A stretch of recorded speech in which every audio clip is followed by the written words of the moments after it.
how do you feel that 90% of this episode was two women in a room talking? You would think I would love it, but it sucked. Uh-oh.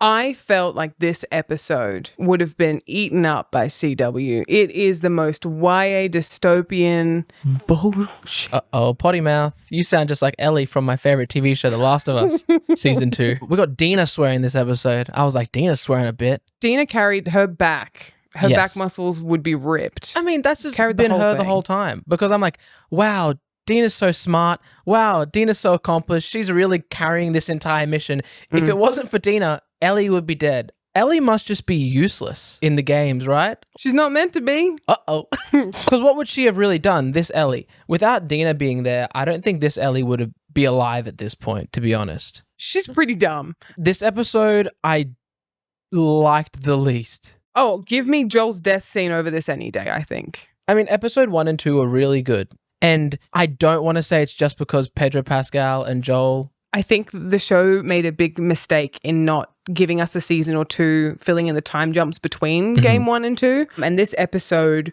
felt like they were really digging the nail in on this is not the Ellie you thought you loved or you grew to love. We're just going to make this character up now. Yeah. And didn't go the way that we thought she was going to go. I thought she was going to be like a smart, revenge-driven character. This is the thing. You can't have smart and revenge-driven Yeah, you in the can. same sentence for a zombie apocalypse. No, it doesn't work. I think the storyline doesn't make sense. I don't understand character motivations. I don't believe them in this episode at all. I'm not actually understanding why Ellie's doing anything, even though I've been told. I've been showed. Don't believe it. All right, we start with I don't know why. a random wolf general and then another wolf character that we haven't met. They tried to clear out the hospital, but there's spores down there. Did you kill your men? No, they wanted us to seal them in because the spores are back. Did Yes. the spores leave? Was that established So somewhere? this is the first time the spores are mentioned, hence why they have this opening scene. But in the game, it's been there the whole time. I guess from a like creative TV show standpoint, it'd be annoying to have actors constantly pulling off on and on gas masks, and also just, I guess, VFXing all the dust and the. When we did see the spores, I was like, whoa, they're vaping. I'm like, whoa, he's blowing O's. No. That was just like altogether a really weird scene. Especially it was like, Leon was in there. Leon. And I'm like, wow, grade 12 drama. Oh, dude. Yeah. It felt like horrible writing, and then you just never see those characters again. Arguably, I feel like their performances were fine. It's just we didn't know the characters. And if they were given a stuffy scene where they couldn't do anything, like it was just sitting down and talking, we're going to be disengaged from it because we don't know who they are. But I think they tried to give them their all. Bad dialogue. Have you met Ellie of this show? Yeah, bad dialogue. Yes. But then she's also bad acting on top. You love me? I'm so sorry. Radio Rebel? All right, but then we cut to Dina and Ellie. Dina is triangulating using triangles. We don't need any of this. We don't need her going off, discovering, plot twist, another guitar. I'm so sick of Ellie with a guitar. But this one, she starts to play and then stops because we're seeing her slowly descend into Trauma. madness. Or we see her not smile anymore and not sing. Is that madness? Is that anger? Can't tell. She's giving into the rage. That scene was important in the writing because we had to show Dina doing stuff and Ellie being like, I need Dina. Because Dina ultimately puts the decision when they do leave to go storm the beaches. Dina gives her the choice. She goes, it's up to you if I stay or go. Ellie realizes she can't do what Dina does. She would be like lost without her. But the Ellie that we know from the games and maybe season Sorry, one, you're not allowed to. maybe You're not allowed to say season that. one arguably could do that. She helped nurse Joel back from that whole snow scene. She would have learned any type of skill, but we haven't seen her be taught that. We haven't seen her use that. So that's why I think Dean is so important to the story for Ellie, is because Ellie's an idiot. Idiot. But she shouldn't be, as you've just said. Yeah, We've seen yeah. that she should be strong and capable and go on. Is this how you write a female character? No. Oh. And they cement it. I don't believe any of the characters. I don't think Dina would want to hang around. I don't think Ellie would be this willing to be in a relationship. I wonder if they've done this to Ellie because they don't want her to be a Mary Sue or whatever and being just good at everything. So why does she need anyone around her? Well, that's kind of the point. She doesn't need anyone, hence why she goes off on her own. In the game, Dina doesn't go with her. Maybe they're trying to show Ellie's only good at one thing, killing and being loud. But she didn't do that this episode. She was bad at killing. Very She true. was good at being loud. Very true. Maybe it's like her rage is... Getting in the way of it. Like, Yeah. it's meant to not be, yes. I can go with you there, that she's making mistakes because now she's letting her anger It's win. so cool that we have to make excuses for the show because the show can't like narrate it properly. Yeah. Like we're not seeing her get frustrated because she's like, this needs to move along now. Like throwing the maps off the table. No, we're going to go straight down the main street. You know, that would be a good way to show that she cares more about the revenge than the planning side of things. I'd argue we don't need to know the planning side of things. I think we can believe them if Dina just immediately said, I've triangulated it to this and this. I don't need to see the intellectual power play between them of Ellie being like, aren't I just dumb? Even though we both did the same school stuff, I'm just so dumb. Hey, you're not.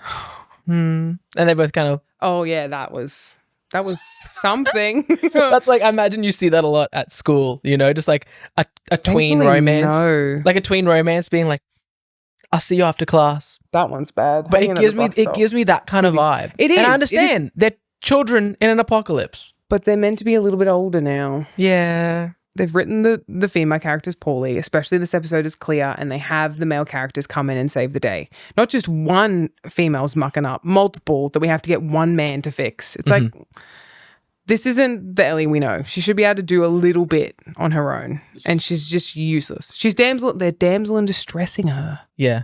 That's silly. It's like they're like 180ing as hard as they can for some reason. Yeah.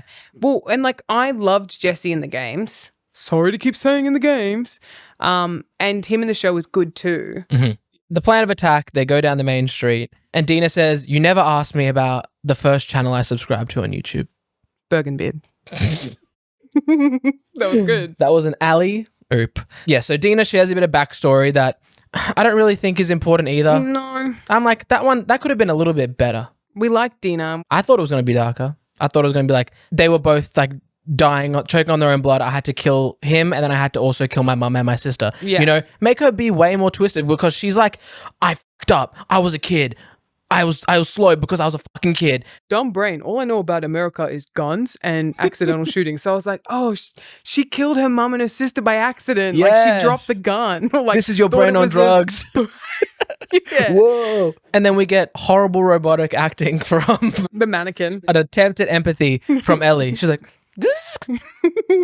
Dina, I'm so sorry. Touch your face. Touch face to increase empathy. Yeah. Okay, cool. I guess we sympathize a bit for Dina, but then it immediately just like cuts. Do you think it's weird we haven't seen Abby again yet? Absolutely. They're obviously saving it for the season finale, I'm assuming. Well, I'm worried that they're going to have just the third season be Abby perspective only. And it'll probably be 10 times better than this season. So why not intercut them? And then people have the built-in excuse Two of being female like, leads? exactly. What the fuck? What is this taco party over here? I don't want this. What the hell is this? They finally find their way through this big empty factory. Yeah. Ellie knows that there's different types of infected, like smart infected, ones that can stalk you and mimic, you know, sounds. Be quiet. And they can be quiet and smart. Clever girl. So what do they find? But smart stalkers. Which I love. Like they're a really cool Yes. zombie design. And I really think the like human sounds that come out of like the crying, like you can feel like the soul's still trying to like live in it, I guess. I like that. But also they know that like a person is going to want to find out like, oh, is that someone who's hurt? Like Yeah. they know. It's a great lure. Yeah, for sure. And I think there's certain parts of that action scene that are really cool. Like Ellie's learnt, she knows that they flank like a velociraptor from Jurassic Park. So one is screaming at her. She points the gun at it, but she knows, no, that means one's coming from the left. So she shoots it, but then one also comes from the right because there's multiple of them. yeah. So I'm like, she's learning, she's smart. But then she's literally, I think she's like 5 on her, like just tearing her to shreds maybe. Dean is dying. And straight away I'm like, who's coming in to save them? Because they're not getting out of this themselves. No, obviously not. Which really sucks because this is like their first attempt at Anything? just doing something. They're trying to do something. They haven't had any success. The first night they're there, they try to go to the TV station. They fuck up. They get chased into the sewers. They have to escape because the horde. Day 2, let's go. We try to go through this building. We almost get torn apart and we have to get saved by Jesse. And I know they're probably being written this way for like an eventual like, we did it! But only with the help of all the other men that we're going to bring in. Yes, I only need Jesse and Tommy to save us and Dina to plan it. Yeah, I was like, it's Jesse or Tommy. I thought they framed it that way just as a like an Ellie, like, is that Joel? Like, I thought that's the way I took it, of her being like, oh, someone's come to save us. Like, I'm feeling like I'm just placing Joel there because I felt like it looked very him. I felt like his hands look old. I was like, must be Tommy. Like in the 4th Great Ninja War arc in Naruto, where the tail beast bombs are coming towards Kakashi, and then Naruto comes in his chakra cloak and he says, Sensei, but then it... But then it's Naruto. Yeah, totally. But I'm like, oh, cool. I'm like, Jesse, because I do actually like his character as well. It seems like someone he's trying to work his way up middle management of a zombie survival like place. So they're running, and I really like Jesse's demeanor in this because it's literally like an adult, even though they're all like kids. It's an adult or someone who's way more responsible talking down to them. Yeah. Because Ellie's like, Jesse, how did you find us, Jess? And he's tugging on the back of the shirt. Firstly, he's like, be quiet. And then she keeps going like, but how did you find us? And he's like, does it look like I want to talk to you? Yeah. Like, he's like, I'm trying to get you guys to safety because you guys fucked up. And then she's like, but how did you know? And he's like, I followed your maps that you left in the theater. They're obviously idiots in that way. Like, they're just like leaving tracks and... Yeah, they've been idiots this whole time. So exactly. But would they not need the map when they were going? Nah, because Dina memorized it. She did that thing where she like used her photographic finger memory. Like, and the scars to me are cool. Like, again, it's another design element that's great. Like, I love the sounds. Sound elements are awesome for this show. The whistling as their way of communication, very cool, very ominous, very creepy. Yes. Them ripping out the insides, however. I actually really like the idea of the scars. I think it's cool to be like, what if people don't try to rebuild civilization and like we give into our basic lesser like Neanderthal, worship her, she will eat us or whatever. I'm like, lovely. That's the culty that I like. I do think they give up a little bit too easy, like looking for her and everybody. And they're like, I guess everyone's going to turn their back on the same spot now that we've looked at it once. I guess in the dark without torches. I guess they're gone. I guess it was the wind, you know. They have a really cool sound and visual to them. And I really like the women's hairstyle, how it's like those like Euro... FLDS, that's what it felt like to me. I was thinking like Third Reich women, you know? The lady who brought Hitler his tea probably had hair like that. I think it's very much meant to be that conservative, hardcore. But then I was like, they let them wear pants? What kind of cult is this? They're going to let their women walk around with pants? I like their Joker scars. It's the Joker, baby. But they are much more interesting to me than the wolves. The wolves, I feel like they're just the fireflies are gone now. Let's come up with another animal name. I don't really think we've seen enough. I think we should have seen more. And I think that's where interlacing this with Abby's storyline would have been great, because we could see more of how the wolves think and more of how the scars think, just so you can learn more about them through that character. Yeah. And then you feel for them too, and you hate the wolves even more, but then the scars do something fucked up and you hate them as well. Yeah, I mean, we've only ever seen them do horrible things right now. But it's like we haven't really seen enough of either that I would want. Dina gets shot with an arrow. Ellie leads them off. She says, you guys go, I'll meet you back at the theater. But then once Ellie gets a moment where she can circle back, she sees the hospital. And then we get a will she, won't she go back to the theater with everyone she loves, or does she beeline towards the hospital because it's really darkly, badly shot and horribly lit? And I'm like, what is that? Like a toilet or something? Is that a fire escape? Sick, just go through that. Save point? Fuck yeah. I'm like, it's probably the hospital. I would have been happy if we get her looking at the hospital and then her appearing in the hospital. I didn't need her like sneaking past the dogs and the guy being like, it was probably a critter. From no intel. Dogs kicking off. We're in a zombie apocalypse and 2 people just escaped from you the other night. Must have been the wind. Yeah, no, that was really stupid. But I knew it was going to get good as soon as I saw Nora in there. I was like, cool, we're finally going to get to the nitty and gritty. I would have liked this 2 episodes ago. I'm like, okay, Nora's in a room by herself. I'm like, appear with a knife behind her, you know? But no, Ellie's just like, please don't bag. I'm going to start blasting. And Nora has all the chips here. Nora knows Ellie wants Abby. Yeah. So either Ellie's going to shoot her, be loud, get tracked down and killed, or Nora can just scream, get killed, maybe. But she doesn't know where Abby is. It's a lose-lose. Yeah. Ellie's just getting rage baited. You know, she fell for it. She fell for the rage bait. And then Nora started doing the Judd Nelson in The Breakfast Club when he's doing the distraction, like running around hitting all the lockers. Oh, God. When Nora stopped and waited behind a corner for Ellie and then pushed the wheelchair into her. Home Alone. Home Alone. Nora gets to a section, like the reception area, and she's like, shoot her, and then keeps running and lets Ellie also like run through that little underpass. Yeah. And I'm like, no. Run and hide behind something where if Ellie wanted to kill you, those people... the other wolves could just shoot you. That whole sequence was very odd. But it did lead to a very cool sequence at the very end. After, I'm like, Ellie, man, like, hit your shot or something. Especially when she's in the elevator also shooting at her. Yeah, when she went through the elevator and was on it, I was like, that's so stupid. You're literally just going to be a sitting duck on top of an elevator. And she's going to be like, great, like fish in a barrel. But Ellie's just like waving her arm in there, just like shooting wildly. And I'm like, oh, cool. Where'd she go? The plot demands it. But then we do see like, basement 2 and you go like, oh, I know what's happening in basement 2. Yeah. And then you start to see the spores and you see like people like kind of like an aliens type vibe where they're like crusted into the walls and they're just like devices used to make spores. I wish we saw more of this stuff like throughout the entire show. It was done really cool. Like it looked like a HR Geiger like aliens type beat. It's been really good that they've brought up all the hive mind stuff with like seeing it through the pipes and all the other stuff. But it would have been nice if they'd spent just as much time setting up the spores, especially because it's something that should have been here since season 1. And they've spent all this time on the hive mind stuff, which yes is good. It justifies the hordes. But now you've suddenly gone, oh crap, at the beginning of the episode, let's just chuck 2 random characters talking about it and then we'll cut to it. Yes. I almost feel like you could just ditch knowing what happened down there and just we can see that she's apprehensive to go down, and then when we go down, we discover the spores. Like I'd happily discover it with the characters in the moment. Yeah. I feel like sometimes they're giving us too much information that we don't need. It's that TV trope where, oh, they're talking about there's spores down there. I'm like, that's because we're going to see spores later on in the episode, So it definitely takes like the whimsy out of it because I'd love to figure that out and be like, it's dark down there. It's locked off, like it's perfect for mold to grow and it's just like this perfect environment. Yeah. How were they stretching it out when there's still nothing happened?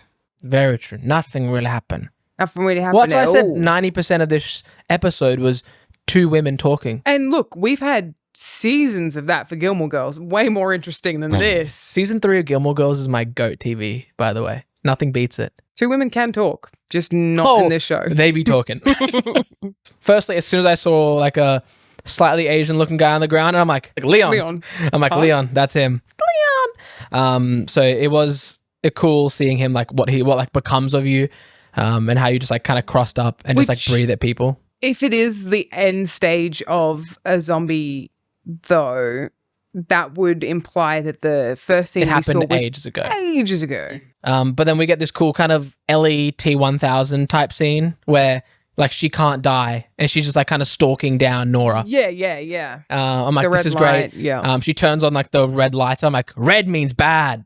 I remember media class. Incoming danger. No, she's going to die. But then she tracks her down. The spores act quick. I mean, I guess like you breathe it in and just like goes through your entire body. So you get infected straight away. And I feel like that's potentially one of the reasons that they've not introduced it thus far, because it's just so dangerous. Because it's like the minute it's airborne, you're screwed. But they still could have done cool stuff with it. Yeah. But to finally see it is very cool. And then we see Nora is literally on death's door, and I think she kind of thinks she's gonna get away with not spilling the beans because she's like, I'm already dead. We're already dead. That's where the show kind of like dropped off, or like that cool section kind of dropped off, because then it was like, you're her, you're the immune girl. Like you didn't put that together when you killed the guy who killed someone to pick up the immune girl. Very and true. You didn't think the immune girl was the one that came in to try and stop you from killing him. People being dumb again in this episode. Would Ellie not have a little bit of a... We've seen her feel guilty about being left alive because she ultimately knows what Joel did. She wanted to make the sacrifice. Yeah. So I feel like she's guilty about that. And I feel like having Nora say it should at least have given her a little bit of a glimpse of anything other than rage, but she was just like, I don't give a bitch. It would have been great, and maybe we'll get it, doubt it, is Joel justifying himself to someone else. Maybe even Tommy. Just like have them and be like, Tommy obviously raising a family in this situation, being like, why wouldn't you let it happen? Especially like when they first come back, Tommy doesn't have that connection to Ellie that Joel would have. So he can see, why wouldn't you sacrifice her, complete the job? There's a chance we all could have been saved. My kid could have been born into a perfect world. And Joel saying like, you think they would have just come to Jackson with, you know, vials of vaccine and just lined us up and given us all. Yeah. Big Pharma would have been reinstated. You remember what the world was like before, Tommy? Yeah, it's this whole season, the storyline, it's too big. Like, we go too big. This storyline is like, well, how about we actually develop more zombies? We give you 2 extra groups to figure out what the fuck they're doing. Are you kidding me? And 7 more characters we're barely going to develop. And it's like, I don't want more. I don't want more of this. I wanted more of them. Ellie does a little interrogation, a little Batman, where is she? And, you know, just starts bashing in Nora's legs to obviously torture her a little bit to try and get out some information. But there's no reason. She's like, I'm dead anyway. Why would I'll let you torture me for the last 10 minutes. Sure. I'm not going to give you the answer. Pain is the ultimate lip loosener. And then the episode just ends, but then we get a small glimpse of next episode, flashback episode. We get a small glimpse of, please come back. Please watch the show again. We'll give you Pedro. We'll give you anything, please. Please. But that's kind of crazy because we have 2 episodes left of the season. And if next episode is a complete flashback, that means we have 1 episode left of the actual season. So I think that's going to be a rushed mess that's going to end on what they think is a really dope cliffhanger. Or it might be. Who knows? But I'm very looking forward to next episode. And I think it's going to be this funny diamond in the turd bowl. You know? What expression is that? I don't know. We're going to get like Joel and Ellie and story and good writing. And Ellie can bounce off of a great actor in Pedro Pascal, you know? That's what child actors need. It's almost like that was the point, that it was just about those 2 characters having good chemistry and like nothing else really mattered. The last 2 episodes are written and directed, personally directed by Neil Druckmann. So he's coming in and he said, I want the last 2 episodes. So it means it's obviously very important. They're hedging their bets. Maybe it's for like, we need to make sure they're perfect. Yeah, I just can't foresee this show redeeming itself in 2 episodes. There are quite a few people that were watching the show that didn't play the games, that were really in love with the first season. And I think it's silly of them to have continued the story. And I'll say it 1,000 times because I already have. I think they've lost a lot of the fans that aren't gamers because you've just taken away any important part that they've just spent a season with. And it's boring now. Tell us how you think the season's going to end. On a high note? On a low note? On a low note. This is probably about where I stopped playing the game. So where do you think this season's going to end? What point? What specific part of the game, if you're a hardcore fan out there, are they ending on? And if you loved this episode, smash that like button. No, tell me why. Tell me why you loved this one. Or the season in itself.